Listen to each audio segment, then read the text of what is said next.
6h48 sur Europe 1. Europe 1 vous répond, Maxime Switek. On voyait venir cette crise depuis des semaines. Elle est là. Les parlementaires grecs n'ont pas réussi hier à désigner un président pour leur pays. Des législatives sont donc convoquées fin janvier. Et c'est l'extrême gauche qui pourrait l'emporter et envoyer valser les politiques d'austérité mises en place depuis 4 ans. Bonjour Anne-Laure Delatte. Bonjour. Vous êtes économiste à l'OFCE. Vous enseignez notamment à Princeton en ce moment, où vos cours portent notamment sur la crise de l'euro. Merci d'être avec nous en direct ce matin sur Europe 1.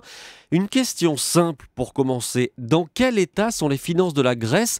Est-ce que le pays va mieux qu'il y a 4 ans ? Alors, malheureusement, il ne va pas mieux puisqu'on a mis en place une politique d'austérité qui a détérioré les conditions économiques du pays.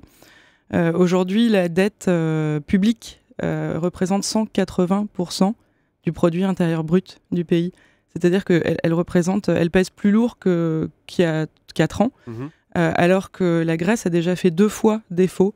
On utilise le terme politiquement correct restructuré. Sa dette, mais en réalité, on a autorisé la Grèce à payer la moitié de ce qu'elle devait. Voilà, exactement. Et malgré ça, à cause de politiques d'austérité qui ont été extrêmement violentes, en fait, on a coupé complètement la croissance, les espoirs de croissance en Grèce. Et aujourd'hui, l'État est incapable d'augmenter ses ressources fiscales puisqu'il n'y a plus d'activité en réalité. Le pays a frôlé la banqueroute, la faillite, je ne sais pas comment on peut appeler ça. Qu'est-ce qu'on a imposé précisément aux Grecs en termes d'austérité ? Est-ce que vous avez 1 ou 2 exemples ? C'est extrêmement violent. Il y a une réduction du salaire des fonctionnaires qui a pu être jusqu'à 55%. Sur 800 000 fonctionnaires, il en reste 600 000. On en a retiré 200 000. Ça, c'est les fonctionnaires. On a baissé les dépenses d'éducation de 30%. Le salaire minimum a été baissé de 30%. Et aujourd'hui, 1 Grec sur 3 est au chômage. Et malgré tous ces efforts, l'économie ne repart pas. Mais c'est pas malgré tout, c'est à cause de. À cause de.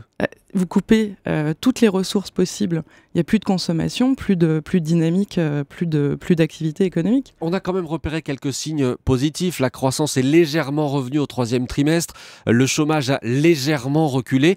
Tout ça, vous le balayez ? Non, je ne le balaye pas, mais si vous voulez, par exemple en Argentine, il y a plus de 10 ans maintenant, il y a une crise extrêmement violente qui ressemble à celle que la Grèce a connue. Mais l'Argentine a mis 6 mois à s'en remettre. Là, aujourd'hui, on met 6 ans. Pourquoi ? Et on n'y est toujours pas. Et on y est à peine. Mais pourquoi ? Parce que, en fait, pour aller vite, il aurait fallu dévaluer.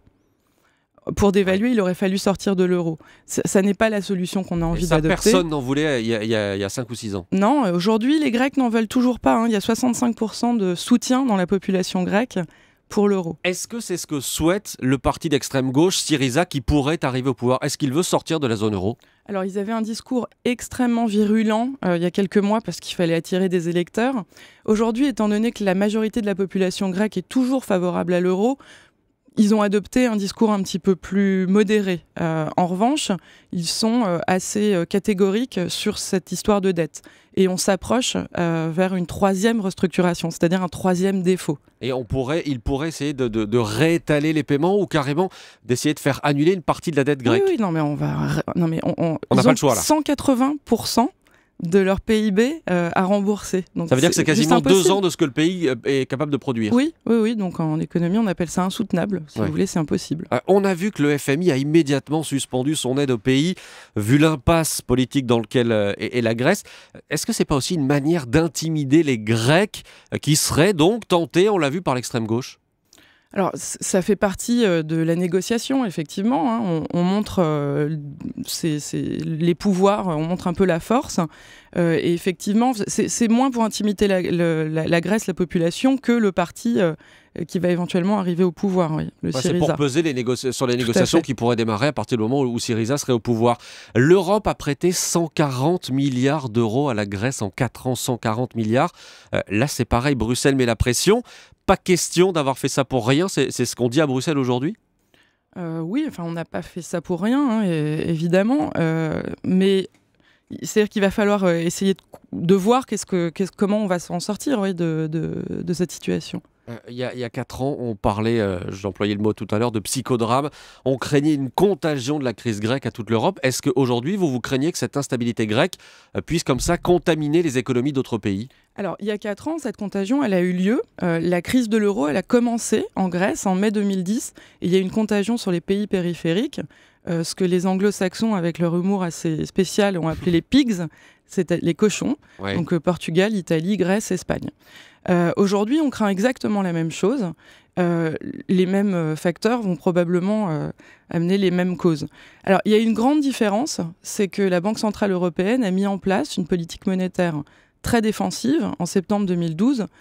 Super Mario Draghi, le patron de la BCE. Voilà, le patron de la BCE a dit « Je ferai, quoi qu'il en coûte, je ferai tout ce qu'il faut pour calmer les tensions sur le marché ». Donc aujourd'hui, la situation est assez différente. Et s'il y a un risque de contagion, la Banque centrale européenne est prête à aller protéger ça. C'est-à-dire que les hésitations qu'on connaissait il y a 4 ans, on ne devrait pas les revivre. Alors, on ne va probablement pas les revivre. On ne va probablement pas de certitude, visiblement. Non, on ne va probablement pas les revivre dans les mêmes conditions. En revanche, en gros, l'Europe est malade. On a attrapé un truc très grave. Et qu'est-ce qu'on fait ? On lui donne un anti-vomitif depuis 2012. On lui a demandé d'arrêter de manger. On a mis de l'austérité.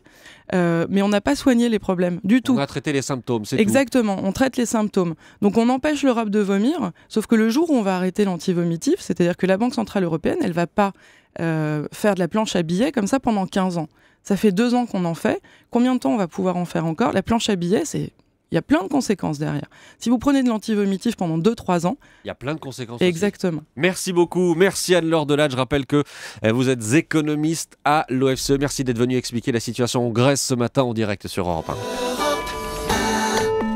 1.